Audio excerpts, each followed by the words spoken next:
Welcome to Business Line's State of the Economy podcast, where you'll find insight, analysis, and the story behind the numbers. Hello and welcome to the State of the Economy podcast. I'm Nivedita V. People are at the core of economic activities. Either you're the customer or you're part of the workforce. Keeping this in mind, we are focusing on labor issues in this new theme that we have got for this podcast, the State of Economy. We will be focusing on issues that are integral to the labor in the series. We will be talking about labor trends and we'll also explore rights of workers who are in the gig economy. Thank you so much for joining me in this series. Today, I have with me a very special guest, Miss Valli Arunachalam, who is the daughter of the late M.V. Murugappan, who is the patriarch of the Murugappa Group founded in Chennai. So before we talk to our guest, I would like to introduce the topic of today's conversation. It is about the lack of women in the workspace today. India, as we know, is a growing economy, but the amount of women working is very low. Women are underrepresented in the workforce, with an estimated 670 million women being left behind. That's a huge number, 670 million. India's female participation rate in the economy dropped from a peak of 31% in 2000 to 23% in 2021. This disparity is noticeable in every single aspect of the economy, especially in corporate jobs, where a woman faces a plethora of issues, from lower pay to casual sexism and to being overlooked when it comes to promotions and given responsibilities. How can these issues be addressed? I have with me Valli Arunachalam, who is fighting for these rights of women, and she's fighting for her own right to get membership in the board. Thank you so much for joining me today, Valli. It is indeed a pleasure, Nivedita. Before going into the issues at hand, I would like for the listeners to know a little bit about you. Yes, so I am a normal scientist. I have, just to give you a little background, I have a master's in nuclear physics from the University of Madras and a doctorate in nuclear engineering from Texas A&M University. I've got about 25 years experience in the semiconductor industry. I've worked with Fortune 500 companies such as Motorola, Texas Instruments, Advanced Micro Devices in areas spanning R&D, strategic planning, manufacturing, and CapEx management. I was part of a team that was instrumental in setting up a state-of-the-art semiconductor fab in New York and transferring technology to fabrication plants across the world in Europe and Asia. And currently, I provide technical due diligence and advisory services for mergers and acquisitions, and also for high technology equipment and product manufacturing companies. So how did you move from becoming a scientist to a women's rights activist? Yeah, that right from my childhood, because of my interest in physics and the career paths that I chose, I found myself always working in male-dominated fields. Example, nuclear engineering. Nothing could be more male-dominated than that. And then when I moved on to applying some of my PhD level research work in the semiconductor industry, there too, I found, because I was in R&D, there were very few women researchers. I have been through a lot of struggles personally to rise up the ranks. It was not easy, but through my struggles, I was able to appreciate that, how struggles build character. And but at the same time, I did not want the women who followed in the younger generations to face the same impediments that I faced. I want them to face different impediments, but not the kind of impediments that I faced just to move from one level to the other. So that's how it is through my experiences and my passion for science and technology, and to make it the path easier for women after me, that powered me on this journey to empower women and girls. And the other thing is about education. I am extremely indebted to my parents for a good education. It has opened up so many doors for me. I want to be able to use my experience and my education to open doors for others. While we are on this topic, you are leading from the front when it comes to fighting for women's rights. Can you tell me a little bit about your fight against the Murugappa Group? Yeah, I'll just give a little background on it. For the past few years, I've been fighting against patriarchy and gender discrimination in the group. My ask is not only for a board seat in the holding company of the Murugappa Group, but in a more broader context for equal rights of daughters in the family business. For over half a century, my father was at the helm of affairs at many of the Murugappa Group companies. And after my father's passing in 2017, I, along with my sister and mother, we approached the family and we asked them to honor his last wishes, which was to settle our family's stake in the business at fair value. And for over 3 years, they lured us into thinking that they would settle, only to backtrack. But we were very consistent in our efforts to resolve the matter amicably. And in fact, we proposed many ways to do so, including through mediation. But the family just summarily rejected all our proposals. I then requested for a board seat in the holding company because ours was the only female-only branch and we had no visibility into the business at all. The family nominated me, and thereafter they unanimously rejected my appointment to the board. So they would neither settle us at fair value, neither would they admit us into the business. So having exhausted all the options, that's when we took the legal route and we filed for oppression and mismanagement case in NCLT. And that's where the matter is. The matter is sub judice, so I won't be able to talk about it. But what I want to highlight here is that my fight against gender discrimination, it's made me realize how important it is to stand up for your rights. So I would like to understand what are some of your big takeaways about why there is such gender disparity in India, in the world, but more so in India. Yeah, I like the fact that you started with why, because a lot of times people ask, okay, how do we solve this problem?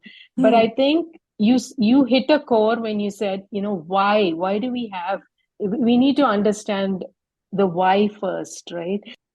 I mean, there are plenty of qualified and capable men and women, 1.4 billion and growing. And you yourself said there is a staggering number, some 650 odd million women who are out of the workforce, right? Yeah. And another interesting statistic is that 65% of the Indian population is under the age of 35. Okay, so this is extremely, youthful population, which is roughly 50% women, 50% men. So if we tap into this reservoir of human talent, labor, with a gender neutral mindset and tools, we can accelerate not only economic change, but also strengthen the fabric of Indian society.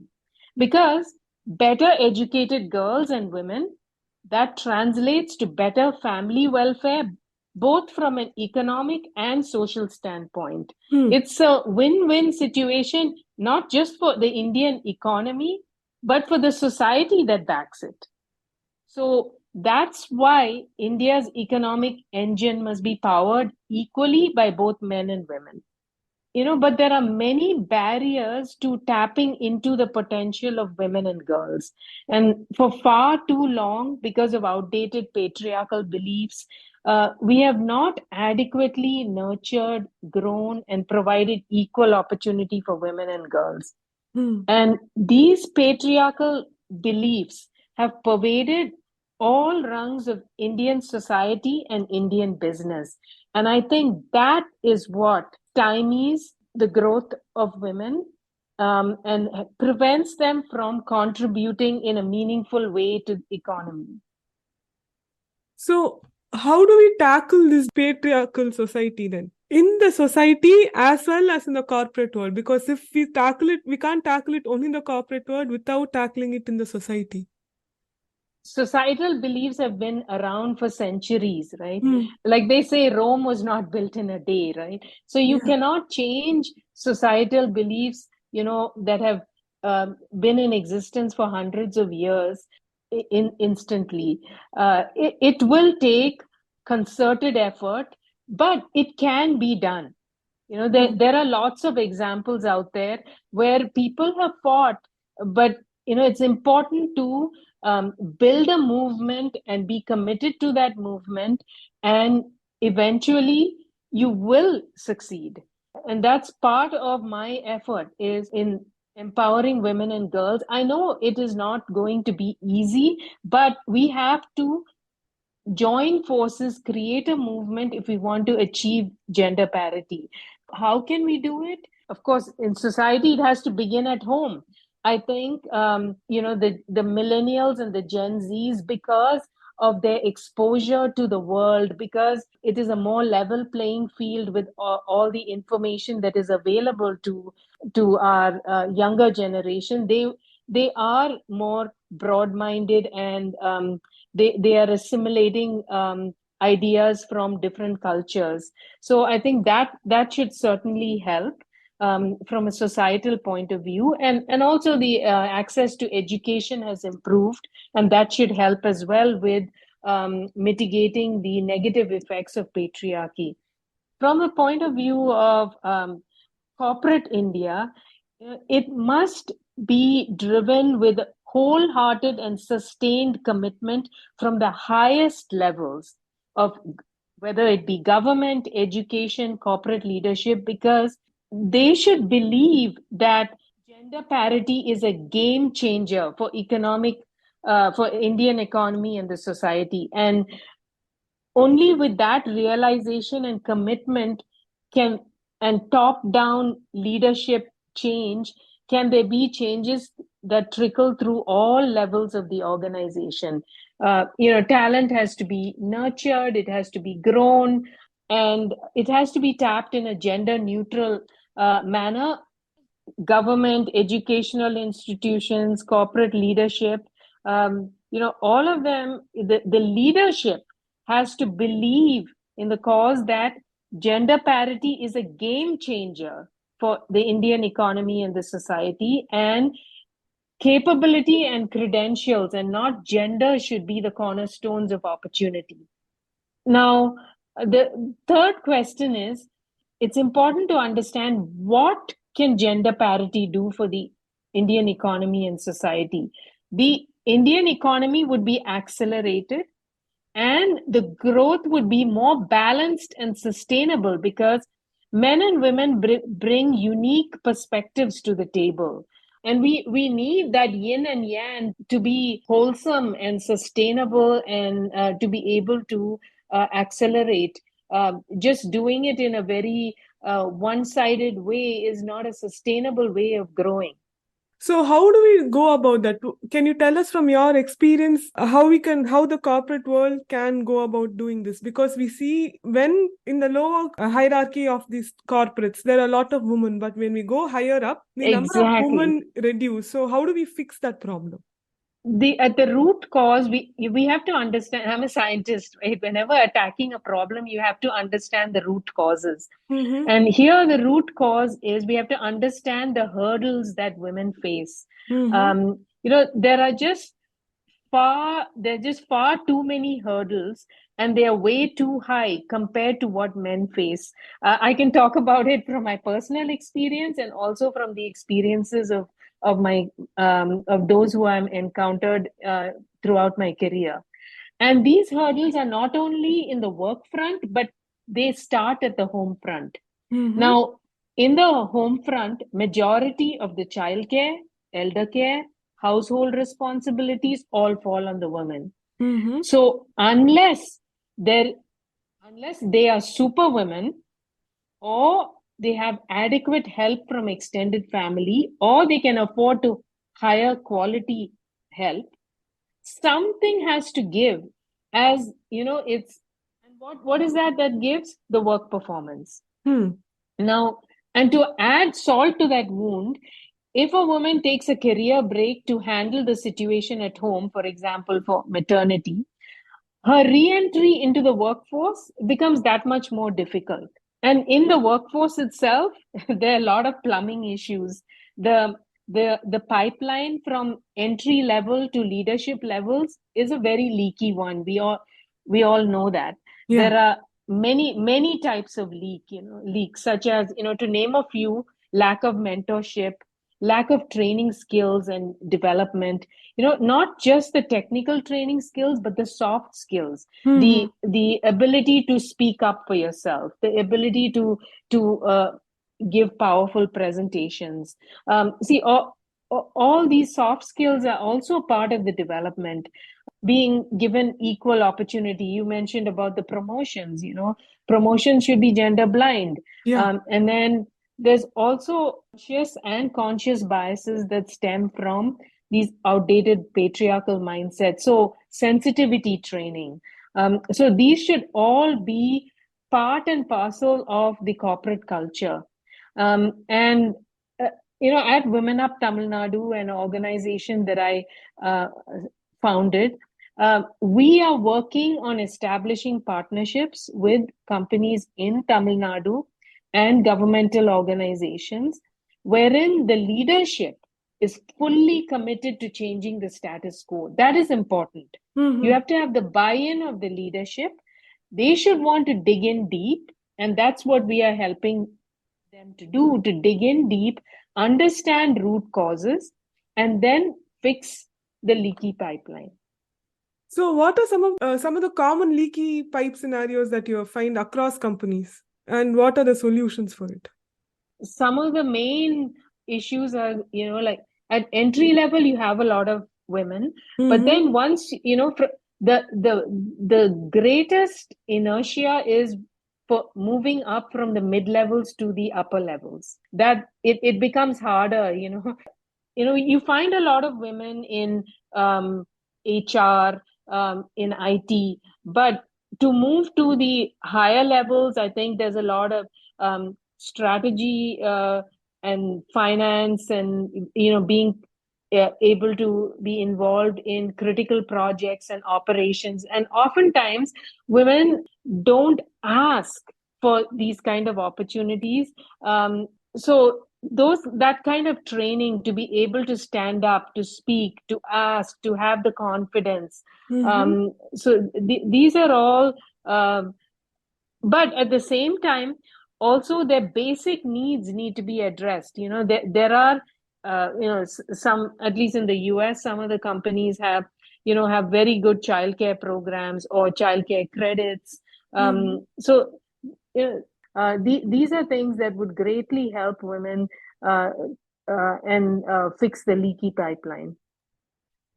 If I get it right, women at the entry level are able to work and get in. After some time, as they go up the ladder, is there a barrier from the entry level to mid level? Is there much of a barrier there?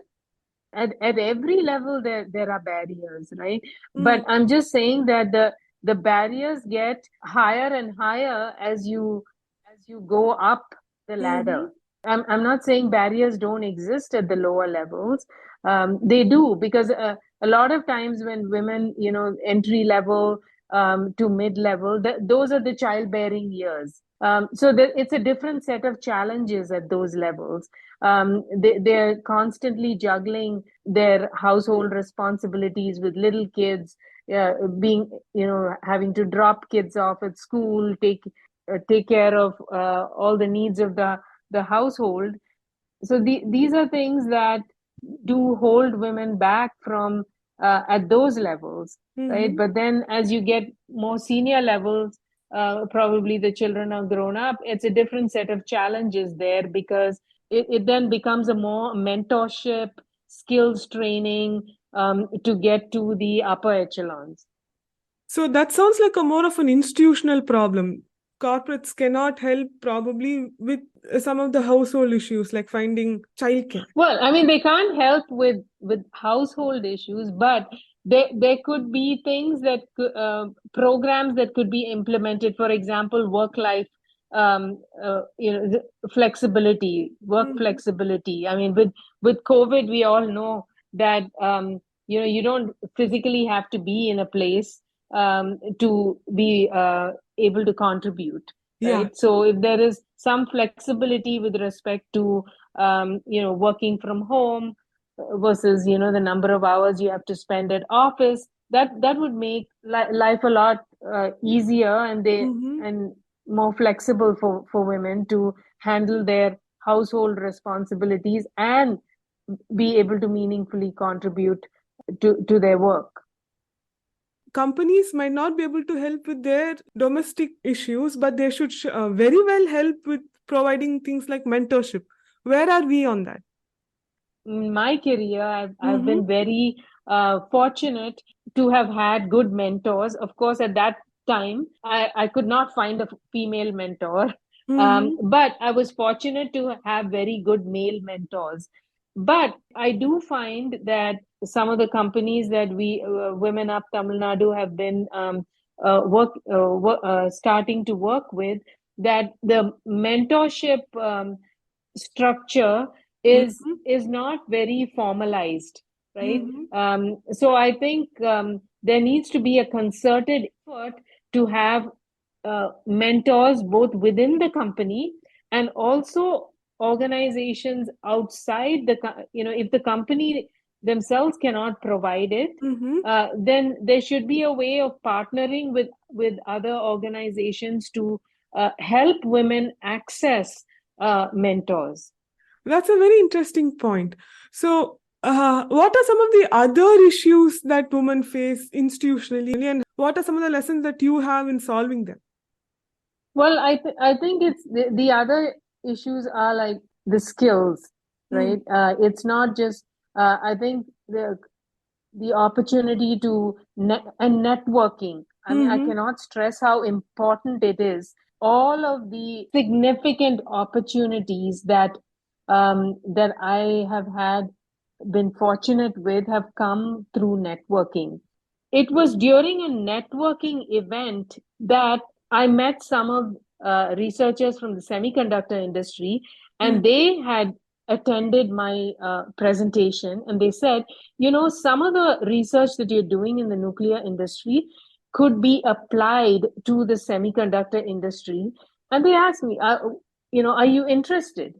It was through this networking event that I realized, yeah, it certainly be applied here. And at that time, the semiconductor industry was an up and coming industry. And I realized that, I would be taking a risk, but I weighed the pros and the cons, and I thought, okay, this is an upcoming industry. And if I could apply my research here, I could reap significant gains career-wise.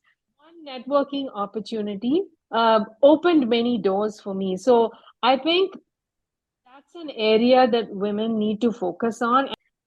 Networking opportunities is something that women need to leverage. It is not as well established for women as it is for men. They call it the old boys network. We don't have enough of that for women, and I think that's an area that definitely needs to be built. Finally, to conclude, I'd like to know from you how companies from their end can help women break the glass ceiling. In case an entrepreneur is listening, how do they help their employees, their women workforce, break that glass ceiling? Yeah, I mean, I think identifying at the mid-levels that have a lot of potential, and then giving them the adequate training, the mentorship will go a long way in moving them to the C-suite. I would like to end with one quote, which I kind of coined for Women Up Tamil Nadu. Okay. think that they need to necessarily be part of an organization, but every positive action that each individual can take can impact someone's life, and that someone can impact many more people's life, and you can have a chain reaction that would ultimately help create the change that we want to create. Okay, thank you so much for joining us today, Valli.